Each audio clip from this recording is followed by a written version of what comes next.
Hujan deras membasahi langit Jakarta malam itu.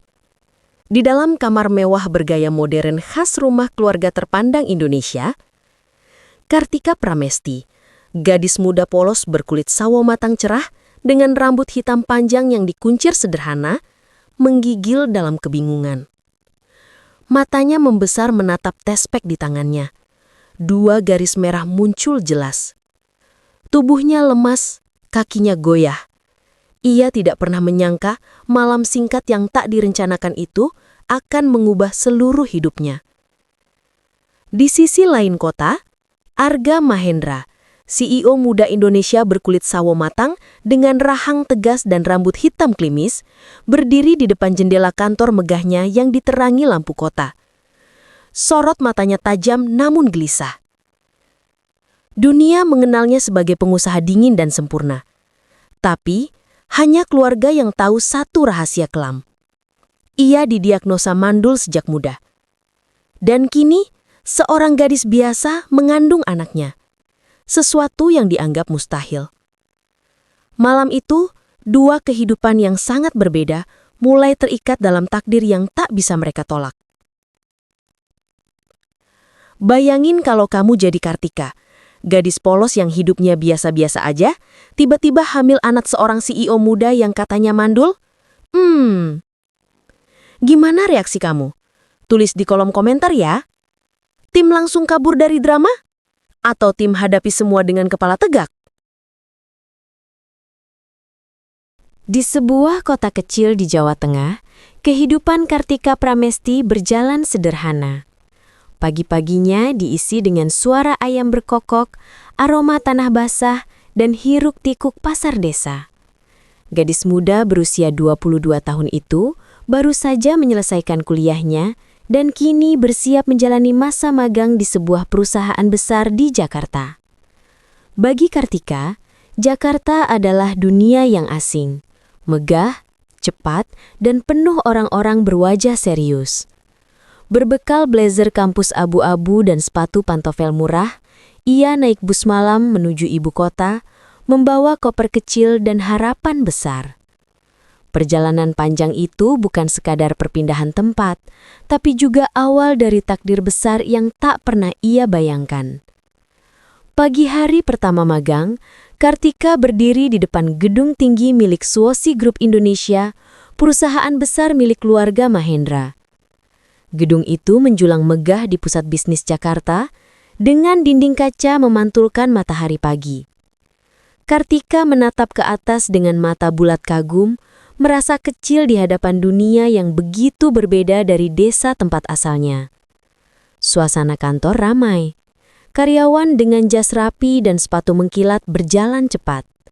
Kartika, dengan blazer kampusnya yang terlihat terlalu sederhana, mencolok bukan karena glamor, tapi karena kepolosannya.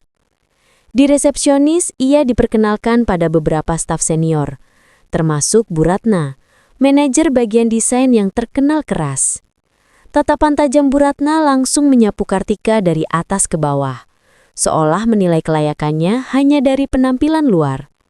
Dalam hati Kartika, ada campuran rasa gugup dan tekad kuat untuk membuktikan dirinya. Hari-hari pertama magang tidak mudah. Kartika sering ditugaskan hal-hal kecil, fotokopi dokumen, mengantar arsip, atau membersihkan ruang rapat.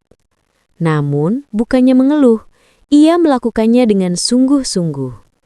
Ia belajar memperhatikan cara karyawan senior bekerja, mencatat, dan sesekali mengerjakan desain kecil di waktu senggang. Tanpa ia sadari, dari lantai atas, Arga Mahendra, CEO muda perusahaan itu, sesekali memperhatikan gerak-geriknya melalui kaca kantor. Ia tidak mengenal gadis itu, tapi ada sesuatu pada cara Kartika menunduk sopan, cara ia berlari kecil sambil membawa tumpukan dokumen, sesuatu yang terasa berbeda dari hiruk-pikuk orang kota lainnya. Suatu sore ketika hujan mulai turun, Kartika kebingungan mencari jalan keluar dari kantor yang luas. Ia terlambat turun lift, dan sekarang satu-satunya jalan adalah lorong belakang yang sepi. Di saat yang sama, Arga turun dari ruangannya, hendak ke parkiran pribadi. Takdir mempertemukan mereka dalam lorong kaca yang remang. Kartika yang terburu-buru menabrak pundaknya. Kertas dan map bertebaran ke lantai. Arga menunduk, matanya bertemu dengan mata bulat Kartika yang ketakutan. Sesaat, waktu seakan melambat. Tatapan tajam Arga, postur tegapnya dalam jas hitam elegan, dan ekspresi wajah seriusnya kontras dengan tubuh mungil Kartika yang kaku seperti patung. Ia buru-buru memunguti kertas. Pipinya memerah malu. Arga hanya berdiri diam, matanya tidak bisa berpaling dari sosok polos yang entah kenapa terasa familiar. Setelah kejadian tabrakan di lorong sore itu, Kartika tak bisa berhenti memikirkannya. Ia terus merasa malu setiap kali teringat mata tajam pria itu. Ia bahkan tidak tahu kalau pria yang ditabraknya adalah Arga Mahendra, CEO muda pemilik seluruh bangunan tempatnya magang. Baginya, itu hanyalah seorang atasan dengan aura luar biasa yang membuatnya gugup setengah mati. Namun, di lantai tertinggi gedung megah itu, Arga Mahendra justru tidak bisa melupakan mata bulat polos gadis yang menabraknya. Di tengah kesibukan rapat dan laporan, bayangan gadis mungil dengan rambut hitam sederhana itu muncul berulang kali dalam pikirannya. Ada sesuatu dalam tatapan itu yang mengusik dinding dingin hatinya. Sesuatu yang tidak bisa ia abaikan begitu saja. Arga bukan pria biasa. Ia lahir dari keluarga Mahendra, keluarga konglomerat yang menguasai berbagai sektor bisnis besar di Indonesia. Sejak muda, ia dibentuk untuk memimpin. Ia tampak sempurna di mata publik. Cerdas, tegas, karismatik, dan tidak pernah tersentuh skandal. Namun ada satu hal yang menjadi rahasia kelam keluarganya. Dokter mendiagnosis bahwa ia mandul secara medis. Hanya keluarga terdekat dan sekretarisnya, Satria Hidayat, yang mengetahui hal ini. Rahasia itu dijaga ketat, karena jika terbongkar, citra keluarga bisa hancur dalam dunia bisnis yang penuh intrik. Itulah sebabnya Arga menjaga jarak dari perempuan. Ia tidak percaya pada hubungan romantis. Baginya, cinta hanya membawa resiko. Namun entah kenapa, saat melihat Kartika yang begitu polos dan jauh dari hingar-bingar dunia elit, sesuatu dalam dirinya goyah perlahan. Sementara itu, hari-hari magang Kartika semakin sibuk.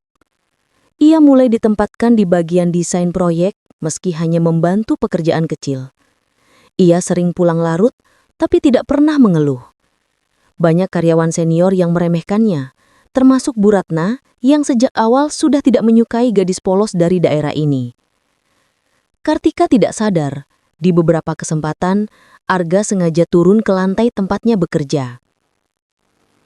Ia berdiri di jauh, memperhatikan cara Kartika menata berkas, mengedit sketsa, atau mengangkat tumpukan kertas dengan tubuh kecilnya. Tatapannya tajam, tapi mengandung ketertarikan yang tidak biasa. Satria, sekretaris setia Arga, memperhatikan perubahan ini dengan cermat. Ia bukan tipe orang yang banyak bicara, tapi matanya tajam seperti analis.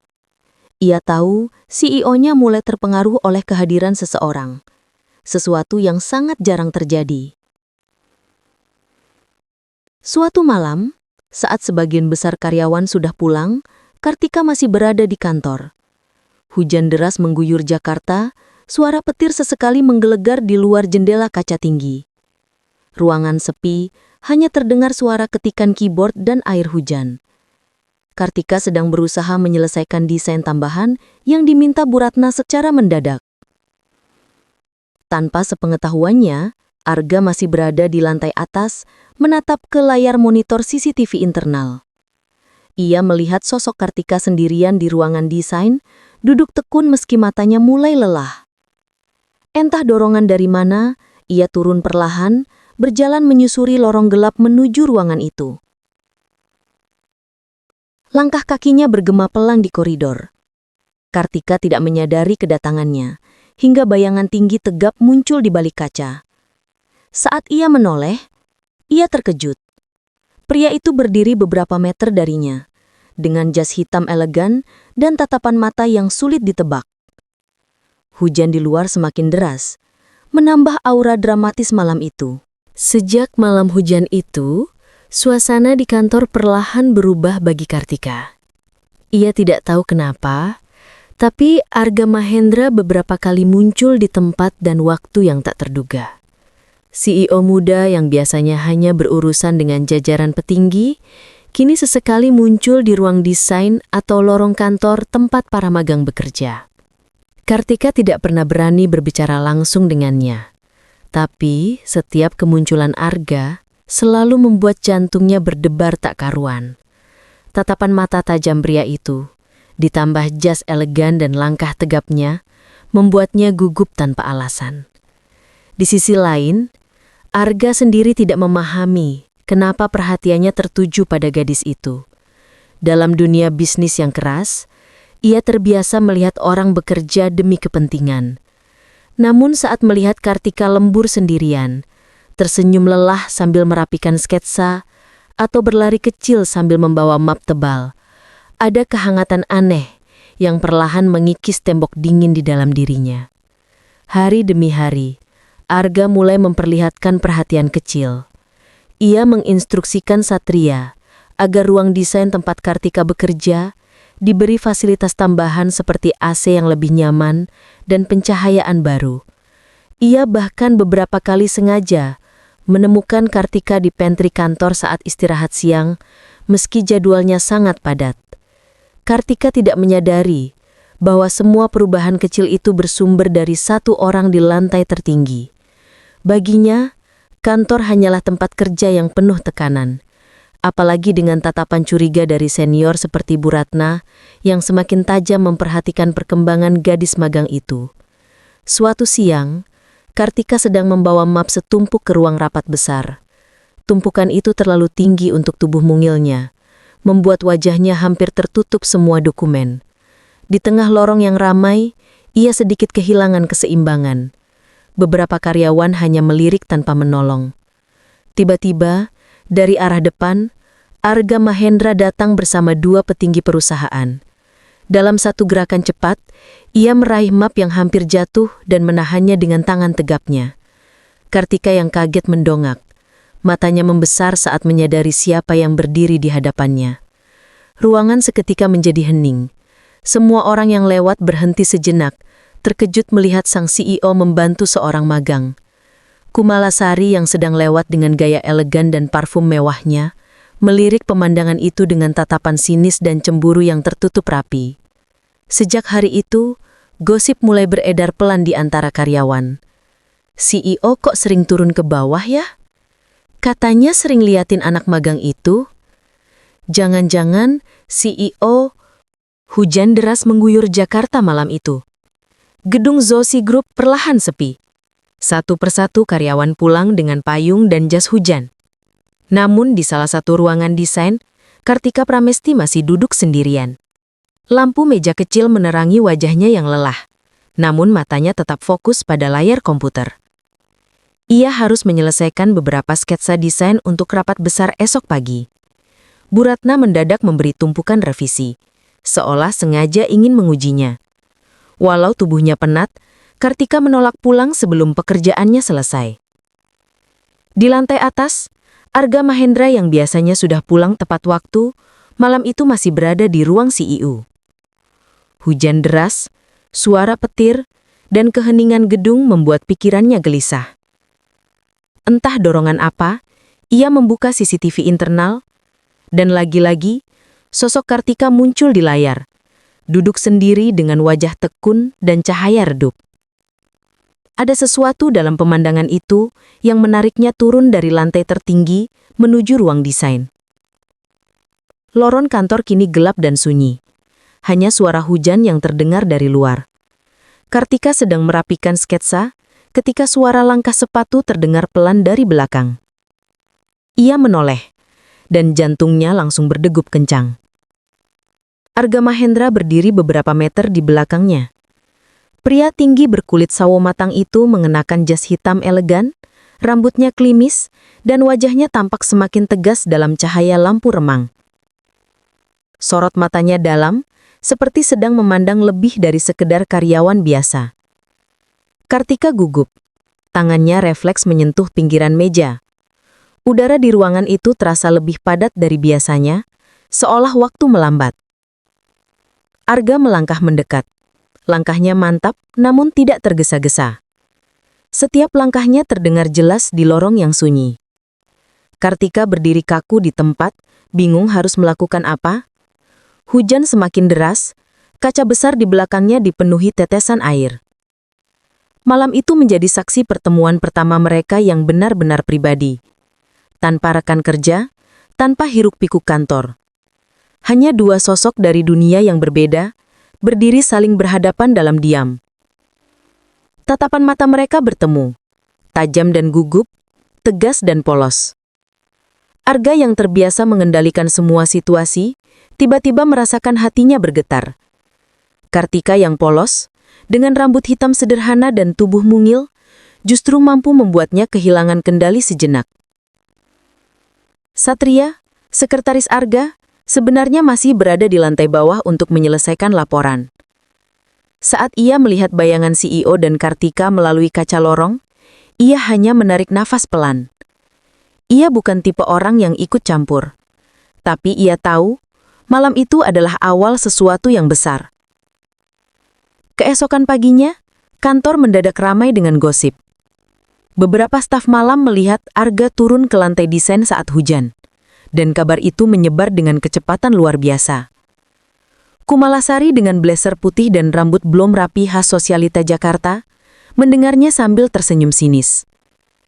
Di balik senyum anggun itu, hatinya terbakar. Ia tidak rela posisi perempuan terdekat CEO diambil gadis polos dari desa. Pagi itu, suasana kantor Zwasi Group terasa berbeda. Sejak kejadian malam hujan itu, gosip menyebar cepat seperti api di ladang kering. Beberapa staf malam mengaku melihat Arga Mahendra, sang CEO muda, turun ke ruang desain tempat Kartika Pramesti bekerja sendirian. Bisik-bisik mulai terdengar di pantry, di lift, bahkan di lorong kecil antar divisi. Katanya Pak Arga turun pas hujan cuma buat lihat anak magang itu. Mungkin aja ada hubungan istimewa. Lihat aja, nanti dia naik jabatan mendadak. Kartika tidak tahu bahwa namanya kini jadi topik hangat seluruh kantor. Ia datang seperti biasa, mengenakan blazer abu-abu sederhana, rambut hitam panjang dikunci rapi. Namun, begitu ia masuk pantry untuk mengambil air, beberapa pegawai senior langsung berhenti bicara dan melirik sinis. Ia merasakan perubahan suasana itu, tapi tidak mengerti apa salahnya. Di sisi lain, Kumalasari mendengarkan semua gosip itu sambil duduk elegan di kursi lounge kantor. Perempuan berkulit kuning langsat dengan blazer putih desainer lokal itu meneguk kopinya perlahan, menyembunyikan senyum tipis penuh rencana di balik wajah anggun. Ia sudah lama menjadi pusat perhatian Arga dalam lingkup sosial kantor, meski hubungan mereka tak pernah resmi. Baginya, posisi wanita yang dekat dengan CEO adalah status tidak tertulis yang memberi kekuasaan. Dan kini, kehadiran Kartika, gadis polos dari desa mulai mengusik tahtanya. Kumala tidak bergerak sendirian. Ia mendekati Bu Ratna Wijayanti, manajer senior berkulit sawo matang gelap dengan rambut pendek beruban tipis dan blazer formal gelap. Bu Ratna sejak awal tidak menyukai Kartika. Menurutnya, anak magang seperti Kartika tidak pantas berada terlalu dekat dengan lingkaran atas perusahaan. Dalam rapat kecil di ruang staf, Kumala dan Bu Ratna berbicara dengan nada licik namun terbungkus rapi. Mereka sepakat untuk menyusun skenario. Bukan menyerang secara terang-terangan, tapi lewat gosip, penugasan sulit, dan jebakan teknis kecil. Tujuannya jelas, membuat Kartika terlihat tidak kompeten dan kehilangan posisi simpatik di mata Arga. Hari-hari berikutnya, Kartika mulai menerima tugas tambahan yang berat secara mendadak, sering dengan tenggat waktu tidak masuk akal. File-file kerjaannya tiba-tiba hilang dari server, padahal ia yakin sudah menyimpannya. Senior-senior yang biasanya ramah mulai bersikap dingin. Kartika bingung. Ia tidak tahu kenapa semua orang seperti berubah. tapi ia memilih menunduk dan bekerja lebih keras, tanpa mengeluh. Satria dari ruangannya di lantai atas mulai menyadari perubahan situasi. Sorot matanya tajam setiap kali ia mendengar bisik-bisik di lorong. Ia memang bukan tipe pria yang ikut gosip, tapi ia tidak buta. Sesekali ia memanggil Satria Hidayat, sekretarisnya yang tenang berkulit sawo matang sedang dan berkacamata tipis, untuk menyelidiki kondisi internal kantor. Satria seperti biasa mengamati tanpa banyak bicara. Ia tahu sesuatu sedang direncanakan oleh Kumala dan Bu Ratna, namun memilih mengumpulkan bukti perlahan. Suatu sore saat Kartika sedang berjalan sendirian di lorong membawa map revisi, Kumala muncul dengan langkah anggun dan aroma parfum mewah. Perempuan berambut coklat blau rapi itu menghampiri dengan senyum manis yang menyimpan racun. Dengan nada halus, ia menawarkan bantuan dan memberikan saran yang terdengar baik, padahal isinya menjebak. Menyuruh Kartika mengumpulkan dokumen ke ruangan rapat VIP yang saat itu sedang digunakan petinggi. Tanpa sadar, Kartika menurut dan ketika ia masuk, semua mata petinggi menatap tajam seolah ia menerobos ruangan penting. Kumala hanya berdiri di luar, berpura-pura kaget. Insiden itu menjadi bahan gosip baru esok paginya. Kartika merasa semakin terpojok, seakan-akan semua langkahnya kini dipelintir untuk menjatuhkannya. Hari presentasi proyek besar tiba. Aula kantor Zuosi Group yang megah dipenuhi para petinggi, investor, dan staf penting. Lampu sorot terang, layar besar menyala, dan semua orang duduk dengan ekspresi serius. Bagi Kartika Pramesti, ini adalah momen penting. Ia ditunjuk sebagai bagian dari tim desain untuk menampilkan konsep tambahan yang ia kerjakan siang dan malam. Dengan blazer abu-abu sederhana, kemeja putih rapi dan rambut hitam panjang dikuncir ke belakang, ia berdiri di sisi panggung sambil menggenggam flash disk kecil, berisi hasil kerja kerasnya. Matanya berkilat gugup tapi penuh tekad.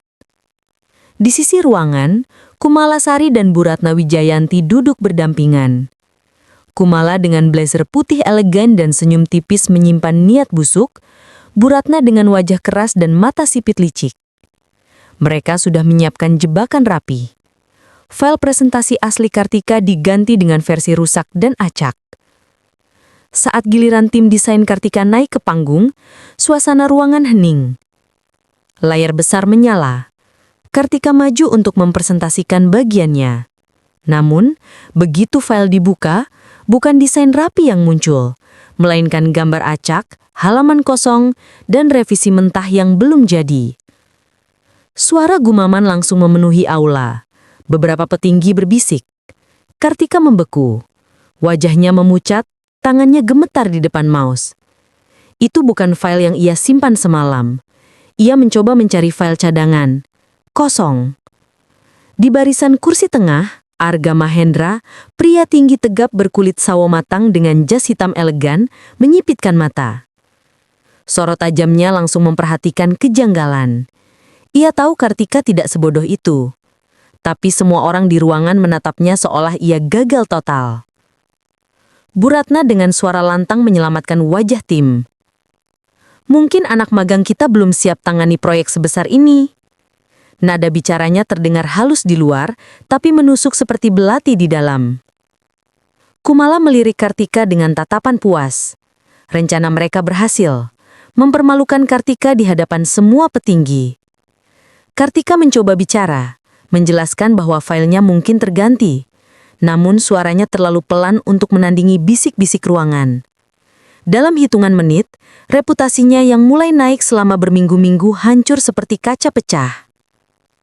Setelah presentasi gagal total, Kartika dipanggil ke ruang staf untuk klarifikasi.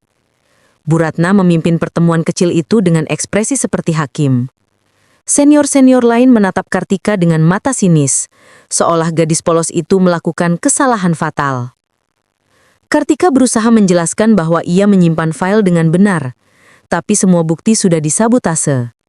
Tidak ada yang percaya. Ia hanya bisa duduk diam, menahan air mata yang menggenang. Dalam hati, ada rasa perih yang dalam. Bukan karena dimarahi, tapi karena tidak dianggap sama sekali. Sore itu hujan turun lagi. Kartika keluar dari gedung dengan langkah gontai. Blazer kampusnya basah, rambutnya terurai sebagian karena ikatan longgar. Ia duduk di halte depan gedung, tubuh mungilnya menggigil di bawah hujan. Flash disk kosong masih tergenggam di tangan, seolah menjadi simbol perjuangan yang diremehkan. Aku cuma ingin bekerja dengan jujur. Kenapa rasanya dunia kantor ini begitu kejam? Batinnya lirih. Dari jendela lantai atas, Arga Mahendra berdiri diam menatap ke bawah. Wajahnya serius, rahangnya mengeras. Ia menyadari ada sesuatu yang tidak beres. Ia bukan pria yang cepat bereaksi secara emosional. Tapi pemandangan Kartika duduk sendiri di halte hujan malam itu mengusik perasaannya dalam. Ia tidak bisa menunjukkan dukungan secara terbuka. Dunia bisnis penuh mata dan telinga. Tapi dalam hati, ia tahu, ia harus mencari kebenaran. Satria Hidayat, sekretarisnya yang berkulit sawo matang sedang dan berkacamata tipis, masuk ke ruangan membawa berkas. Ia ikut melihat ke arah luar. Dalam diam, ia mengerti. Ia tahu tugasnya baru saja berubah dari sekedar asisten menjadi orang kepercayaan yang akan menyelidiki kebenaran. Beberapa hari berlalu sejak insiden presentasi. Reputasi Kartika Pramesti hancur di mata rekan kerja. Banyak yang mulai menjaga jarak. Bahkan beberapa magang lain memilih tidak duduk satu meja dengannya saat makan siang. Lorong kantor kini terasa lebih panjang dan dingin setiap kali ia lewat. Namun, di balik layar, dua sosok diam-diam bergerak. Arga Mahendra, CEO muda berwibawa dengan sorot mata tajam, dan Satria Hidayat, sekretarisnya yang tenang berkacamata tipis, mulai menyelidiki secara sistematis. Mereka tidak percaya kebetulan, apalagi dalam perusahaan sebesar Zuosi Group. Satria mengakses rekaman CCTV, log komputer, dan sistem file internal. Ia memperhatikan setiap detik malam sebelum presentasi. Di salah satu rekaman, terlihat seseorang masuk ke ruang desain saat Kartika sudah pulang. Siluet perempuan dengan blazer putih dan rambut coklat bergelombang jelas terekam. Kumalasari. Satria memperbesar rekaman. Wajah elegan Kumala terlihat jelas saat ia menyalin file ke flash disk lain. Ekspresinya licik, jauh dari citra wanita sosialita yang biasanya ia tampilkan di depan umum. Pagi berikutnya, Arga memanggil Satria ke ruang CEO. Ruangan besar itu tenang, hanya terdengar suara hujan gerimis dari luar. Satria menunjukkan bukti dengan tenang, menjelaskan alurnya tanpa banyak kata. Arga menatap layar laptop dengan rahang mengeras. Sorot matanya berubah dari curiga menjadi dingin dan tajam seperti pisau. Ini bukan sekedar sabotase kecil, pikirnya dalam hati. Ini serangan langsung ke integritas kantor. Arga memutuskan tidak gegabah. Ia tahu Kumala licik dan punya banyak pendukung sosial di perusahaan. Ia merancang cara agar kebenaran terbuka di depan semua orang, tanpa terlihat seperti pembelaan pribadi terhadap Kartika. Sementara itu, Kartika datang ke kantor dengan langkah berat. Rambut hitam panjangnya kini dibiarkan terurai seadanya. Blazer abu-abunya kusut sedikit karena ia tidak sempat menyetrika. Namun matanya masih menyimpan sedikit tekad. Ia belum menyerah. Walau difitnah, ia memilih bekerja seperti biasa, mengumpulkan sedikit demi sedikit kekuatan dari dalam dirinya. Beberapa hari kemudian, Arga mengadakan rapat besar mendadak di aula kantor. Semua staf, termasuk Kumala, Bu Ratna, dan tim desain dipanggil. Kumala masuk dengan langkah anggun, blazer putih elegan, dan parfum khasnya menyebar di udara. Ia tidak curiga sedikit pun, bahkan sempat menyapa beberapa orang dengan senyum menawan. Arga naik ke panggung dengan postur tegap, jas hitam elegan, rambut klimis rapi. Sorot matanya dingin, auranya begitu kuat hingga seluruh ruangan hening seketika. Satria berdiri di samping layar besar dengan laptop. Di tengah rapat, Arga memberikan sinyal pada Satria. Layar besar menyala, menampilkan rekaman CCTV malam sebelum presentasi. Semua mata menatap layar. Dalam video itu, terlihat jelas Kumala masuk ke ruang desain saat malam membuka komputer Kartika dan menyalin file ke flash disknya. Bisik-bisik langsung memenuhi ruangan. Wajah Kumala perlahan kehilangan senyum elegannya. Bu Ratna terlihat tegang, tidak menyangka situasi akan berbalik secepat ini. Arga berbicara dengan nada tegas. Ia tidak menyebut nama Kartika secara langsung, namun dengan sangat jelas menyatakan bahwa perusahaan tidak akan mentoleransi sabotase internal. Rekaman itu menjadi bukti yang tidak terbantahkan. Kumala mencoba membela diri dengan alasan salah ruang dan tidak sengaja. Namun Satria dengan tenang memutar rekaman tambahan yang menunjukkan ia menghapus file asli dari server. Ruangan menjadi sunyi. Semua mata tertuju pada Kumala, bukan lagi pada Kartika. Setelah rapat, suasana kantor berbalik drastis. Orang-orang yang tadinya menjauhi Kartika, kini mulai melihatnya dengan tatapan berbeda, antara rasa bersalah dan kagum. Bu Ratna mendapat teguran keras dari direksi atas, karena lalai mengawasi bawahannya. Kumala dengan wajah kaku dan langkah cepat, meninggalkan aula tanpa kata. Kartika berdiri di pojok ruangan. Tubuh mungilnya sedikit gemetar. Bukan karena takut, tapi karena lega. Untuk pertama kalinya kebenaran berpihak padanya.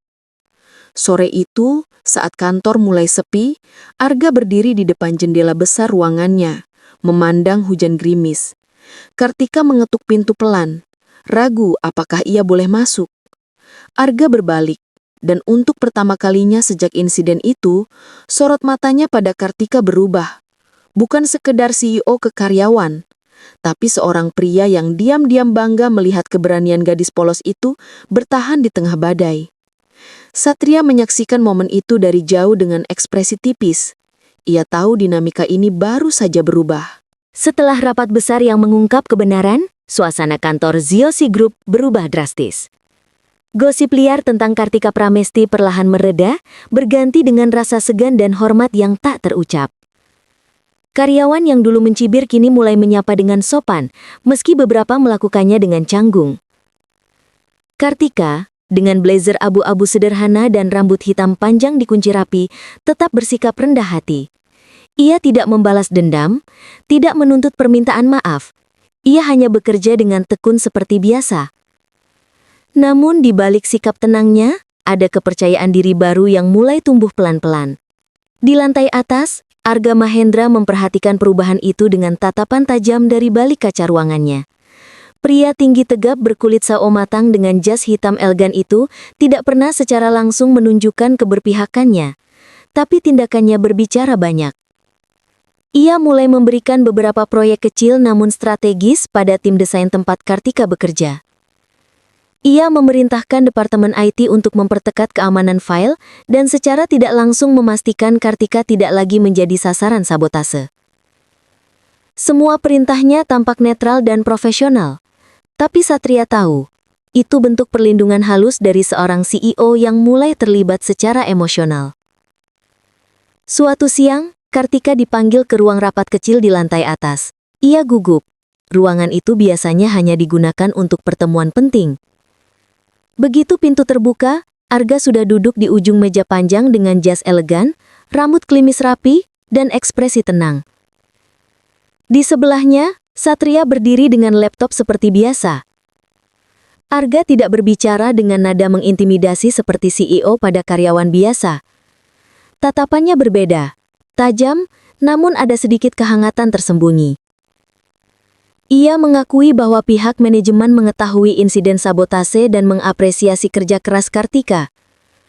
Kalimat itu sederhana, tapi bagi Kartika yang selama ini hanya berusaha bertahan dalam sunyi, itu seperti pengakuan besar. Hari demi hari setelah itu, interaksi mereka semakin sering. Kartika mulai sering diminta untuk mengantarkan laporan atau hasil desain langsung ke ruang CEO. Awalnya ia selalu canggung, berdiri tegak di depan pintu kaca besar dengan tangan gemetar sambil membawa map. Tapi perlahan ia mulai terbiasa dengan sorot mata Arga yang tegas, namun tak lagi dingin seperti dulu. Satria yang selalu berada di ruangan itu sebagai saksi diam, memperhatikan dinamika yang berkembang dengan mata tajam dan sedikit senyum tipis. Ia tahu, ada sesuatu yang pelan tapi pasti tumbuh di antara dua orang dari dunia berbeda ini. Suatu sore, hujan turun lagi. Kartika berjalan keluar kantor tanpa payung karena lupa membawanya. Tiba-tiba sebuah mobil hitam elegan berhenti di depan. Kaca jendela turun, memperlihatkan wajah Arga di balik setelan jas rapi. Tanpa banyak kata, ia menawarkan tumpangan. Awalnya Kartika menolak dengan panik, tapi Arga hanya membuka pintu belakang mobilnya dengan tenang, sorot matanya tidak memberi ruang untuk banyak alasan. Kartika akhirnya masuk, duduk kikuk dengan rambut hitamnya yang sedikit basah. Di dalam mobil suasana hening tapi tidak kaku. Arga menatap lurus ke depan, sementara Kartika mencuri pandang diam-diam. Lampu jalanan Jakarta malam itu memantul di kaca jendela, menciptakan nuansa romantis khas sinetron yang tak perlu banyak kata. Sejak hari itu, semua orang mulai sadar bahwa posisi Kartika tidak lagi sama. Ia bukan sekadar anak magang. Ia mulai sering terlihat di ruang rapat penting, dilibatkan dalam pembahasan kecil, dan secara tidak langsung berada dalam lingkaran kepercayaan Arga. Kumala yang sempat tiarap setelah skandal terbongkar, mulai gelisah melihat perubahan ini. Matanya menyipit setiap kali melihat Kartika lewat dengan map di tangan menuju ruang CEO.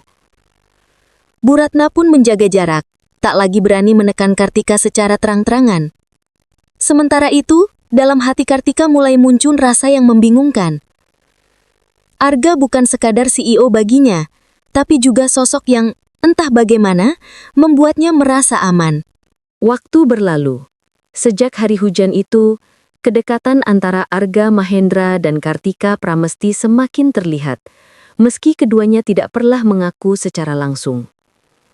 Setiap pagi, Kartika datang dengan blazer abu-abu dan rambut hitam panjang dikunci rapi, membawa map ke ruang CEO. Setiap kali pintu kaca besar itu terbuka, seluruh staf seakan menahan nafas.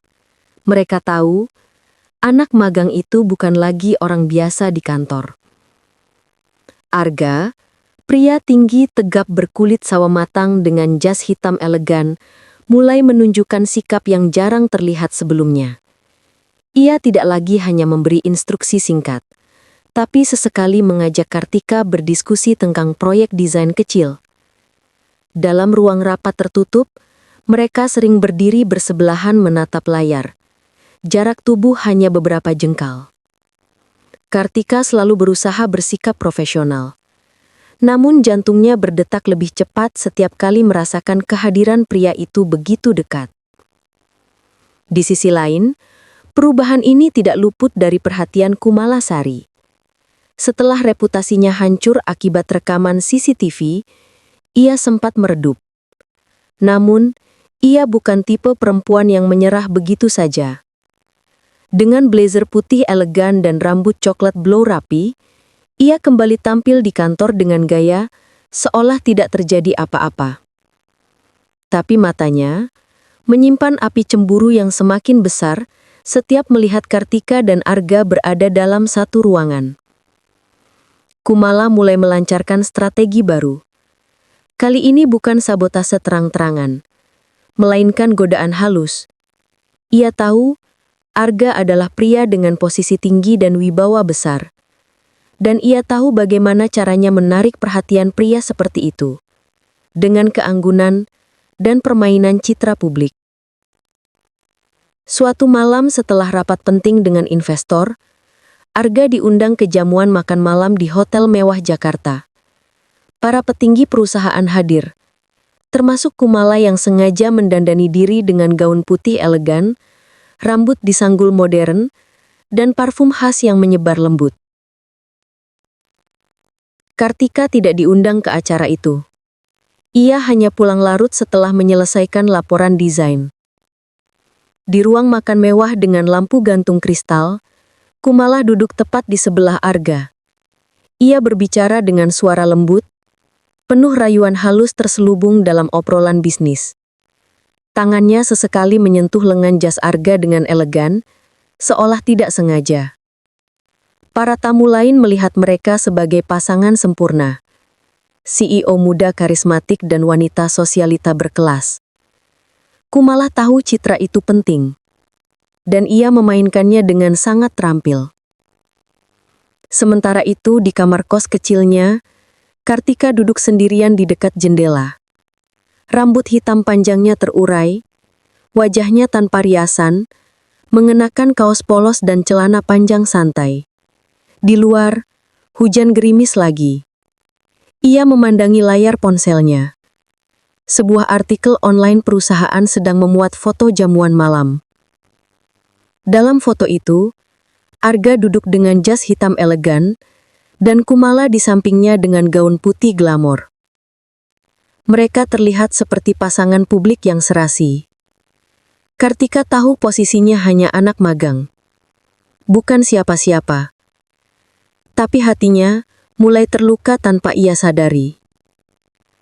Beberapa hari kemudian, Arga kembali ke kantor dengan jadwal padat.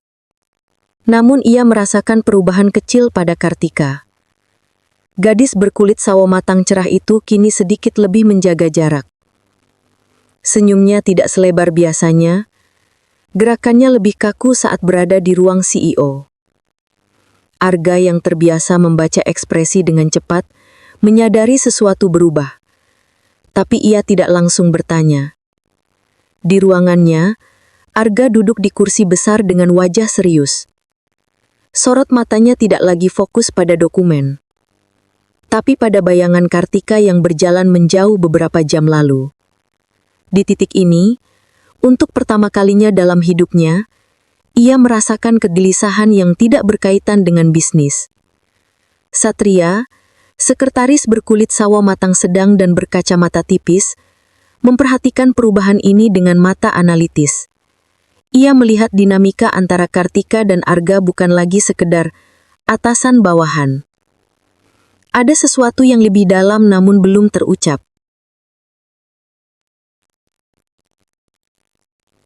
Ia tahu, badai perasaan baru sedang terbentuk.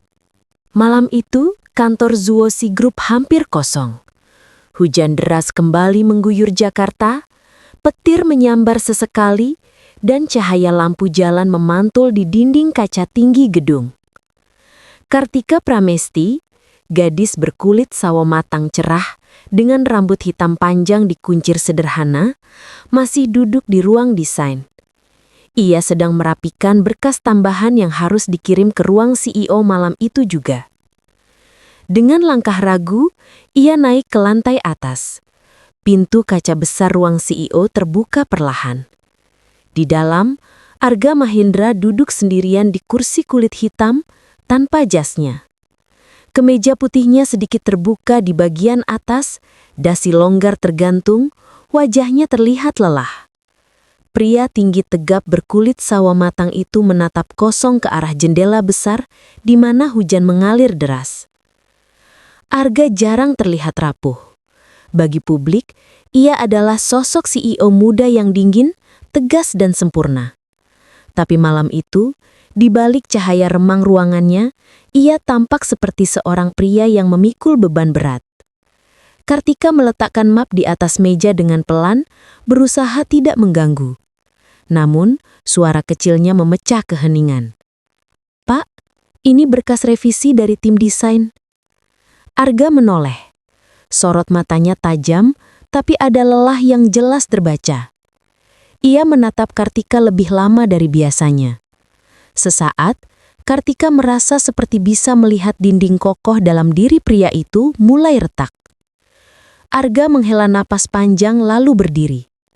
Ia berjalan mendekat, langkahnya pelan namun mantap. Tubuh tegapnya membuat Kartika refleks menunduk gugup. Namun saat jarak mereka hanya tinggal beberapa langkah, suara Arga keluar dengan nada yang berbeda. Lebih dalam, lebih pribadi. "Kartika, kau tidak tahu betapa sulitnya aku menjaga semua ini tetap terlihat sempurna." Kartika mendongak, matanya bulat terkejut. Ia tidak pernah mendengar Arga berbicara seperti itu. Biasanya singkat, dingin, profesional. Tapi malam itu, di balik cahaya remang ruangannya, ia tampak seperti seorang pria yang memikul beban berat. Ia melihat sesuatu dalam mata pria itu, bukan sekedar bos, bukan sekedar CEO. Ada kesepian yang dalam, ada luka yang disembunyikan dengan rapat. Dan tanpa sadar, Arga mulai membuka rahasia yang selama ini ia simpan. Ia bercerita dengan suara berat bahwa sejak muda ia didiagnosa dokter tidak bisa memiliki keturunan. Bahwa rahasia itu hanya diketahui keluarga inti dan Satria. Bahwa karena itulah, ia selalu menjaga jarak dari perempuan, menolak hubungan pribadi, dan memilih tenggelam dalam dunia bisnis. Kartika membeku. Ia tidak tahu harus berkata apa. Dalam pikirannya, status Arga begitu tinggi, nyaris sempurna. Tapi malam itu, ia melihat sisi yang sangat manusiawi. Sisi yang rapuh, sisi yang membuatnya sadar betapa sendirinya pria itu sebenarnya. Air matanya hampir jatuh, bukan karena iba, tapi karena hatinya tersentuh. Ia merasakan ikatan yang berbeda, ikatan yang bukan lahir dari status, tapi dari luka yang dibagi. Arga menunduk sejenak, lalu kembali menatap Kartika. Sorot matanya dalam, seolah mencari jawaban di wajah polos gadis itu. Jantung Kartika berdetak kencang, tubuhnya kaku, namun ia tidak beranjak. Malam itu batas atasan dan bawahan perlahan mengabur. Ada perasaan yang mulai terbongkar dan dilema besar menunggu di depan. Di luar ruangan, Satria Hidayat yang hendak masuk membawa laporan berhenti di lorong. Ia melihat sekilas bayangan dua sosok di balik kaca besar. Arga yang berdiri dekat dengan Kartika, sekretaris berkulit sawo matang sedang itu menarik napas pelan, lalu memilih pergi tanpa suara. Ia tahu ini bukan waktunya mengganggu. Namun ia juga tahu hubungan ini tidak akan lagi bisa kembali seperti semula. Hujan masih turun deras di luar gedung Zuosi Group. Malam sudah larut, hampir semua lampu kantor padam, menyisakan cahaya remang dari lantai CEO. Dalam ruangan luas itu, hanya ada dua sosok, Arga Mahendra dan Kartika Pramesti. Arga berdiri di depan jendela besar, mengenakan kemeja putih dengan kancing bagian atas terbuka dan dasi longgar. Rambut hitam klimisnya sedikit berantakan, sorot matanya tajam namun tidak lagi dingin. Ia terlihat seperti pria yang baru saja membuka pintu hatinya setelah bertahun-tahun terkunci. Kartika berdiri tidak jauh darinya. Gadis berkulit sawo matang cerah itu mengenakan blazer abu-abu sederhana, rambut hitam panjangnya dikunci rapi, wajahnya masih menyimpan sisa gugup. Namun, kini diselimuti kehangatan aneh yang belum pernah ia rasakan. Ruangan itu sunyi. Hanya suara hujan dan detak jam dinding yang terdengar. Tatapan Arga dan Kartika saling bertemu. Lama, dalam, seolah ada percakapan yang tidak perlu diucapkan. Di mata Kartika, pria yang dulu terlihat sempurna dan jauh kini tampak sangat manusiawi. Dalam tatapan Arga, gadis polos dari desa itu bukan lagi sekadar karyawan magang, tapi seseorang yang berhasil menembus pertahanannya tanpa ia sadari. Perlahan, Arga melangkah mendekat. Langkah kakinya terdengar jelas di lantai marmer yang kosong. Kartika tetap di tempat. Jantungnya berdebar kencang. Ia ingin mundur tapi tubuhnya tak bergerak. Ada daya tak kasat mata yang menarik mereka semakin dekat. Saat jarak tinggal satu langkah, Arga mengangkat tangannya perlahan dan menyentuh bahu Kartika dengan lembut. Sebuah gerakan sederhana, tapi membuat seluruh tubuh Kartika menegang seketika. Tatapan mata mereka terkunci. Hujan deras menjadi latar dramatis seperti adegan puncak sinetron malam hari. Arga menunduk sedikit. Suaranya berat dan jujur. Sejak kau datang, semuanya berubah. Kartika tidak menjawab, tapi sorot matanya yang berkaca-kaca sudah mengatakan banyak. Dalam momen itu, segala tembok profesional, status sosial dan perbedaan dunia perlahan kabur. Yang tersisa hanyalah dua hati yang sama-sama terluka dan saling menembuhkan kehangatan. Tanpa kata, Arga menarik Kartika perlahan ke dalam pelukannya. Bukan pelukan penuh gairah, tapi pelukan yang dalam, tenang, dan jujur.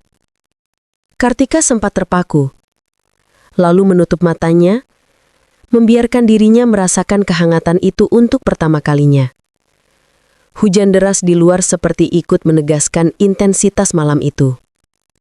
Malam itu tidak diwarnai dengan kata-kata besar, namun menjadi titik balik yang akan mengubah segalanya. Arga menemukan seseorang yang melihat dirinya apa adanya, bukan sebagai CEO atau pewaris keluarga besar. Kartika, tanpa sadar mengambil langkah pertama ke dalam dunia perasaan yang jauh lebih rumit daripada sekadar kekaguman diam-diam. Di lorong gelap luar ruangan, Satria Hidayat, sekretaris setia Arga, lewat dengan map di tangan. Ia berhenti sejenak, melihat dari jauh bayangan dua sosok itu di balik kaca besar. Ia tidak terkejut. Ia hanya menarik napas pelan, seperti seseorang yang tahu badai besar sedang menunggu di depan. Sejak malam penuh kejujuran itu, hubungan antara Arga Mahendra dan Kartika Pramesti tidak lagi sama. Mereka tidak pernah mengucapkan kata cinta, tapi kedekatan mereka kini terasa jelas bagi siapapun yang memperhatikan. Tatapan mata yang lebih lama dari biasanya, cara Arga memperlakukan Kartika dengan kehangatan yang tak pernah ia berikan pada karyawan lain, semuanya perlahan menjadi bahan pembicaraan di kantor Zuosi Group. Di ruang desain, Kartika berusaha bekerja seperti biasa. Gadis berkulit sawo matang cerah itu mengenakan blazer abu-abu dan rambut hitam panjang dikunci rapi. Ia mencoba fokus pada layar komputernya, namun tak bisa memungkiri bahwa setiap kali langkah sepatu Arga terdengar dari jauh, jantungnya berdegup lebih cepat. Arga, pria tinggi tegap berkulit sawo matang dengan jas hitam elegan dan rambut klimis, sering turun ke lantai kerja dengan alasan memantau progres desain. Padahal semua staf tahu, tatapannya selalu berhenti pada satu sosok, Kartika. Namun dunia luar tidak seindah tatapan dua insan itu. Gosip kantor kembali memanas. Beberapa senior mulai mempertanyakan profesionalitas Kartika, terutama setelah beberapa kali ia ikut ke rapat strategis yang biasanya tertutup untuk magang. Suara-suara sumbang terdengar. Pantas aja naik cepet, ada perlindungan dari atas. Anak magang bisa masuk ruang CEO setiap hari, siapa lagi kalau bukan orang spesial? Dan gosip itu tidak berhenti di kantor. Dalam dunia bisnis, nama Arga Mahendra selalu menjadi sorotan media. Kabar kedekatannya dengan karyawan magang misterius mulai berembus ke kalangan keluarga Mahendra, keluarga konglomerat tua yang sangat menjaga reputasi. Suatu pagi, Arga dipanggil ke rumah keluarga besar Mahendra di kawasan elit Jakarta Selatan. Rumah bergaya kolonial modern itu dipenuhi ornamen klasik dan aura kekuasaan. Di ruang tamu utama, Ibu Arga, perempuan berkulit kuning langsat, anggun dengan kebaya modern, rambut disanggul rapi, menatapnya dengan mata tajam penuh tekanan. Arga, suaranya lembut tapi tegas. Kami dengar kabar yang tidak seharusnya didengar, tentang seorang karyawan magang. Arga berdiri tegap dengan jas hitam elegan. Ia tidak membantah. Ia tahu melawan keluarganya bukan perkara mudah. Sejak kecil, ia dibesarkan untuk menjaga nama baik keluarga Mahendra di atas segalanya. Di sisi lain, di kantor, Kartika mulai menerima tekanan tidak langsung. Beberapa tugas penting yang dulu sering ia tangani, kini dipindahkan ke staf senior. Undangan rapat mulai berkurang. Tatapan sini semakin sering ia rasakan di lorong. Bu Ratna Wijayanti, perempuan berkulit sawo matang gelap dengan rambut pendek beruban tipis dan blazer gelap, kembali memainkan perannya. Ia tidak lagi menyerang secara frontal, tapi dengan cara halus, mengisolasi Kartika secara perlahan dari lingkup kerja penting. Kartika sadar ada yang berubah, tapi ia tidak mengerti sepenuhnya. Hatinya gelisah. Namun ia mencoba tetap kuat, ia tidak mau kedekatannya dengan Arga menjadi alasan untuk meruntuhkan kerja kerasnya. Suatu sore, Arga datang ke ruang desain tanpa pengumuman. Semua karyawan terkejut melihat sang CEO masuk begitu saja. Ia mengenakan kemeja putih dan celana bahan gelap, tanpa jas, namun auranya tetap kuat. Tatapannya mencari satu sosok, dan begitu melihat Kartika, sorot matanya melunak. Kartika berdiri gugup, tidak menyangka ia akan datang ke ruang terbuka seperti itu. Suasana kantor menjadi hening. Semua mata tertuju pada mereka. Arga memberikan instruksi singkat mengenai proyek baru, namun nada suaranya jelas lebih personal saat berbicara kepada Kartika. Begitu ia keluar ruangan, bisik-bisik langsung pecah. Di malam hari, Kartika duduk di kamar kos kecilnya. Rambut hitam panjangnya terurai, wajahnya lelah. Ia memandangi jendela yang terkena rintik hujan. Untuk pertama kalinya, ia benar-benar menyadari bahwa kedekatannya dengan Arga bukan lagi rahasia kecil. Dunia luar mulai ikut campur. Di hatinya muncul dilema besar. Apakah ia harus menjauh demi kebaikan keduanya, atau tetap bertahan dalam badai yang mulai terbentuk? Hari-hari setelah hujan malam itu terasa berbeda bagi Kartika Pramesti. Ia masih mengenakan blazer abu-abu sederhana, rambut hitam panjang dikunci rapi, dan langkahnya tetap pelan hati-hati di lorong kantor. Namun di balik semua itu, ia tahu dunia dalam dirinya sudah berubah. Ada getaran baru setiap kali sorot mata Arga Mahendra bertemu dengan matanya. Arga, pria tinggi tegap berkulit sawo matang, mulai lebih sering melibatkan Kartika dalam hal-hal kecil yang personal. Ia tidak lagi hanya sekedar menerima laporan, tapi memintanya menemani saat memeriksa presentasi, meninjau ruangan rapat, bahkan sekedar menemaninya minum kopi sore di lounge kantor. Semua hal itu dilakukan tanpa banyak kata, tapi penuh makna.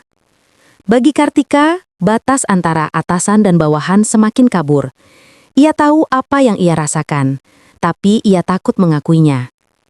Di tengah hiruk-pikuk kantor, gosip semakin tak terbendung. Setiap kali Arga terlihat bersama Kartika, tatapan karyawan lain berubah jadi bisik-bisik. Sebagian mencibir, sebagian iri, sebagian sekedar penasaran. Namun Arga tidak pernah mempedulikannya. Ia berjalan tegap dengan jas hitam elegan, tatapannya lurus. Di ruangannya, hanya ada satu momen di mana tembok dingin itu runtuh. Saat Kartika masuk membawa map. Sorot mata Arga melembut. Hampir tak bisa ia sembunyikan. Satria Hidayat, sekretaris setia dengan kacamata tipis dan kulit sawo mateng sedang, mulai sadar bahwa kedekatan ini bukan lagi sekedar rumor. Ia menyaksikan perubahan halus dalam cara Arga memperlakukan Kartika, dan ia tahu, badai semakin dekat. Suatu malam, lembur kembali membawa Kartika dan Arga dalam situasi yang sama. Hujan deras, gedung mulai sepi, hanya lampu lorong yang menyala redup. Kartika sedang menutup laptop ketika pintu ruang desain terbuka. Arga masuk dengan langkah mantap, tanpa jas, hanya mengenakan kemeja hitam dengan lengan digulung. Rambut hitam klimisnya sedikit berantakan, wajahnya tampak lebih santai, tapi tetap berwibawa. "Kau belum pulang?" tanyanya singkat. Kartika berdiri gugup. Tangannya meremas tas kecilnya, tapi ia mengangguk. Ada keheningan yang menggantung di antara mereka. Arga menatapnya lama, lalu mendetat. Langkahnya tidak tergesa-gesa, tapi setiap langkah membuat udara semakin padat. Di balik kaca besar, kilat menyambar menyorot wajah Kartika yang pucat dan tegang. Saat jarak mereka hanya beberapa langkah, Arga mengangkat tangannya dan merapikan anak rambut yang terlepas di wajah Kartika. Sentuhan ringan itu membuat Kartika membeku. Jantungnya berdegup tak terkendali. Tatapan mata mereka terkunci. Terlalu lama untuk disebut kebetulan. Kartika merasakan sesuatu yang tak pernah ia bayangkan. Lelaki yang dulu hanya ia lihat dari jauh kini berdiri begitu dekat, memperlihatkan sisi yang tak semua orang tahu. Hangat, rapuh, sekaligus kuat. Dan malam itu, hujan deras di luar menjadi saksi. Mereka tidak berkata apa-apa, namun hati mereka berbicara lebih keras dari kata-kata. Waktu seolah berhenti. Kartika akhirnya merasakan sesuatu yang lebih dari sekedar pengaguman. Ia merasakan dirinya diterima, dilihat, dan diinginkan. Namun di balik rasa itu, muncul dilema besar. Apakah ia siap menanggung konsekuensi dari perasaan ini? Apakah ia bisa menghadapi dunia yang mungkin akan menentang hubungan mereka? Arga sendiri tahu ia sedang melangkah ke jalan berbahaya. Ia sudah lama menutup pintu hati karena beban masa lalu. Namun kini, di hadapan gadis polos dari desa itu, semua pertahanannya runtuh. Malam itu menjadi titik di mana keduanya sadar. Batas profesional sudah kabur, dan mereka telah melangkah ke dunia baru yang penuh resiko. Di luar ruangan, Satria sekali lagi melihat dari jauh. Sorot matanya tetap tenang, tapi di balik kacamata tipisnya, ia tahu apa yang baru saja ia saksikan akan membawa dampak besar. Dan di sudut lain, Kumalasari dengan blazer putih elegan dan senyum liciknya kembali menyusun rencana. Ia tidak akan tinggal diam melihat kedekatan itu tumbuh. Hujan deras mengguyur Jakarta malam itu. Langit gelap, sesekali kilat menyambar, membuat jendela besar rumah pribadi Arga Mahendra bergetar halus. Rumah modern bergaya minimalis dengan dinding kaca tinggi itu terasa sepi. Hanya ditemani suara hujan dan denting jam dinding. Di ruang tengah yang luas, cahaya lampu temaram menyorot sosok Arga. Pria tinggi tegap berkulit sawo matang itu, malam ini hanya mengenakan kemeja putih tipis. Lengan digulung hingga siku, rambut hitam klimisnya sedikit berantakan. Ia berdiri di depan jendela, menatap derasnya hujan dengan raut wajah penuh beban. Suara pintu terbuka pelan membuatnya menoleh. Kartika Pramesti, gadis berkulit sawo matang cerah, rambut hitam panjang dibiarkan terurai sederhana, melangkah masuk dengan gugup. Ia mengenakan blus biru muda dan rok hitam sederhana, sangat kontras dengan kemewahan ruangan itu. Matanya sedikit cemas, namun ada sorot keberanian yang tak bisa ia sembunyikan. Malam itu seharusnya hanya pertemuan singkat. Arga meminta Kartika datang untuk membahas revisi proyek, alasan formal yang bahkan terdengar tipis. Namun begitu mereka berdua duduk di ruang yang hening itu, tidak ada yang membicarakan pekerjaan. Yang ada hanya keheningan dan perasaan yang menekan dada mereka. Arga menatap Kartika lama, lalu berkata dengan suara rendah, hampir bergetar. Kartika, kau tak tahu betapa aku mencoba melawan perasaan ini. Kartika terdiam. Jantungnya berdebar cepat. Ia tahu yang dimaksud Arga. Ia juga merasakannya, tapi bibirnya keluh. Matanya perlahan berkaca-kaca. Arga berdiri, melangkah mendekat. Kartika refleks bangkit, tapi tubuhnya kaku. Jarak mereka makin menyempit, hingga akhirnya Arga berdiri hanya sejengkal darinya. Sorot mata pria itu tajam, namun bukan dingin, melainkan penuh luka, penuh keinginan yang sudah lama dipendam. Tangan Arga terangkat, menyentuh pipi Kartika dengan lembut. Gadis itu menutup matanya sesaat, merasakan hangatnya sentuhan itu. Air matanya jatuh tanpa bisa ia tahan. Kau membuatku hidup kembali, bisik Arga pelan. Malam itu, hujan deras menjadi musik latar yang mengiringi detik-detik di mana dua hati akhirnya menyerah pada rasa yang tak bisa lagi mereka sembunyikan. Kartika membuka matanya, menatap balik Arga. Tatapan mereka terkunci lama, penuh emosi yang campur aduk, rindu, takut, cinta, dan keberanian. Dan dalam momen itu, dunia seakan berhenti. Kartika tidak lagi memikirkan status, gosip, atau perbedaan dunia mereka. Ia hanya merasakan satu hal. Pria di hadapannya melihat dirinya apa adanya, dan ia pun tak sanggup menolak. Arga mendekat. Pelukan hangat itu akhirnya terjalin. Kartika membiarkan dirinya larut. Tubuh mungilnya tenggelam dalam dada tegap pria itu.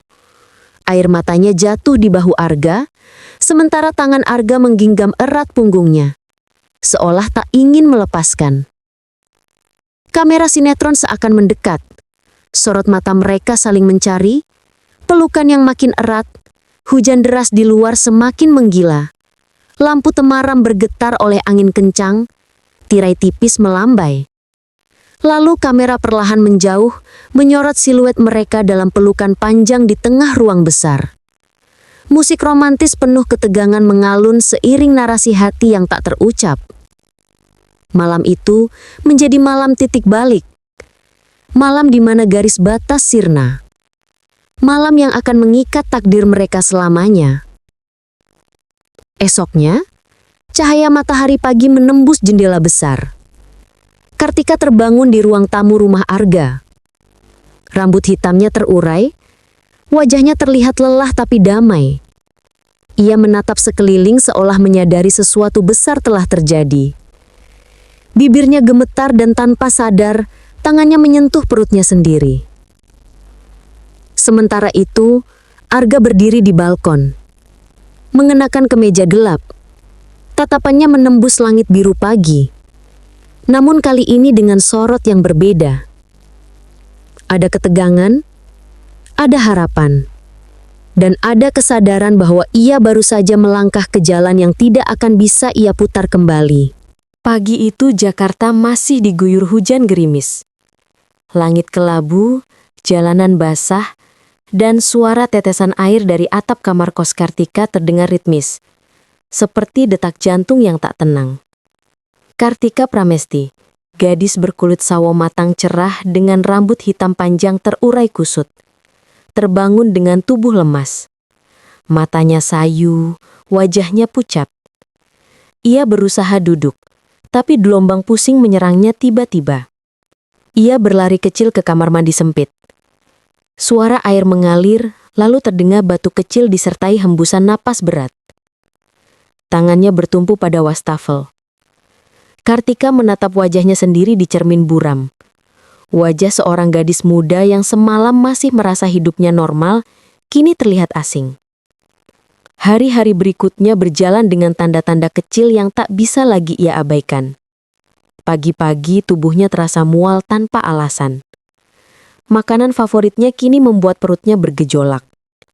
Ia cepat lelah, mudah pusing, dan yang paling menakutkan, tanggal kalender tidak lagi sesuai seperti biasa. Di dalam hati, Kartika tahu, ada kemungkinan besar penyebab semua ini. Tapi pikirannya menolak. Ia tidak berani menyebutnya, bahkan pada dirinya sendiri. Suatu sore, setelah pulang dari kantor, Kartika terduduk di tepi ranjang sempit kosnya. Hujan deras turun lagi di luar, menggedor jendela kayu usang. Ia memandangi kalender di dinding. Lalu, hitungannya berhenti di satu titik.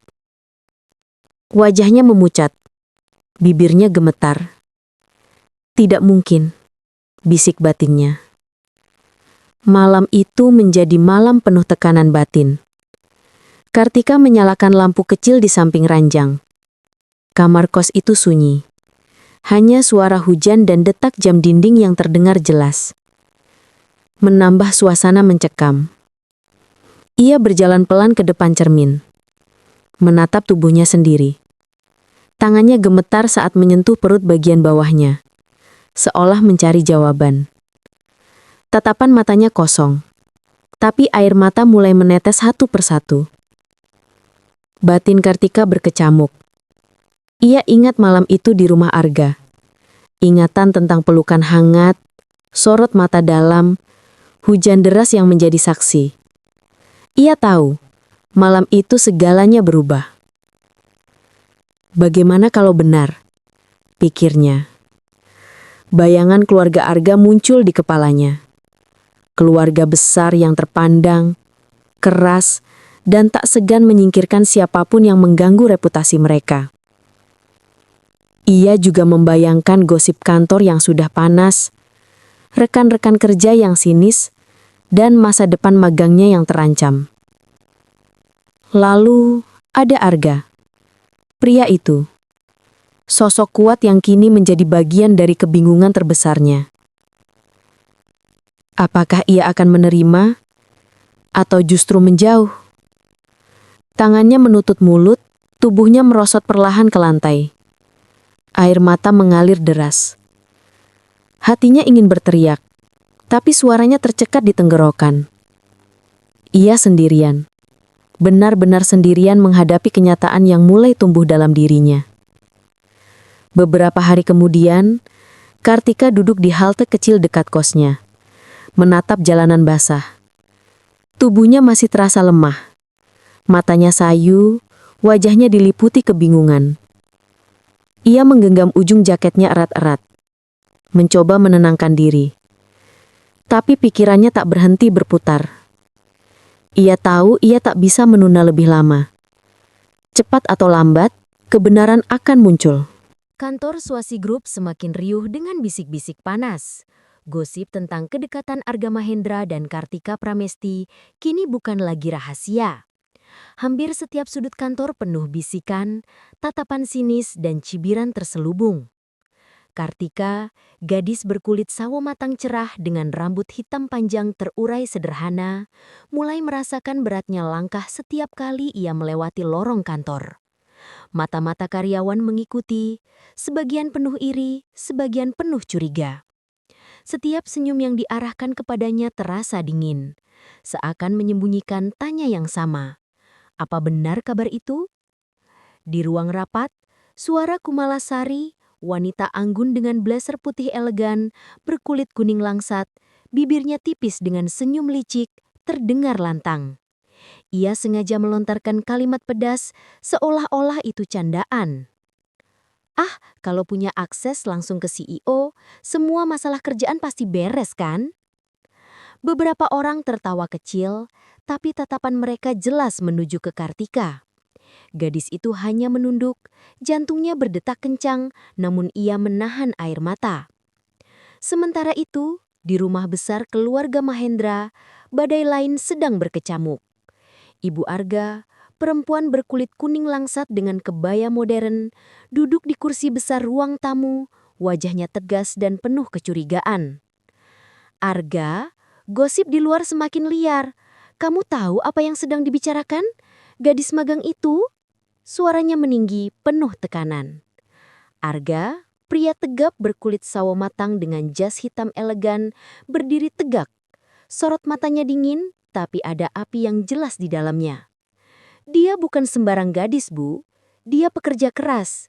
Dia penting bagiku. Kalimat itu membuat ruangan seketika hening. Keberanian Arga untuk menyatakan hal itu di depan keluarganya adalah langkah besar. Sebuah pengakuan yang akan mengguncangkan fondasi keluarga Mahendra. Di kantor, gosip makin menggila. Bahkan staf biasa berani berbisik ketika Kartika lewat. Ia berjalan dengan kepala tertunduk, tubuhnya terasa semakin lemah, bukan hanya karena tekanan psikologis, tapi juga gejala yang terus menghantui tubuhnya sejak beberapa hari terakhir. Saat itu, pintu ruang rapat terbuka keras. Semua mata terkejut ketika Arga masuk dengan langkah mantap. Tanpa basa-basi, pria itu berdiri di depan menatap semua orang. Saya dengar banyak hal yang tidak seharusnya dibicarakan di kantor ini. Ingat, saya tidak pernah menilai seseorang dari gosip. Saya menilai dari kerja keras.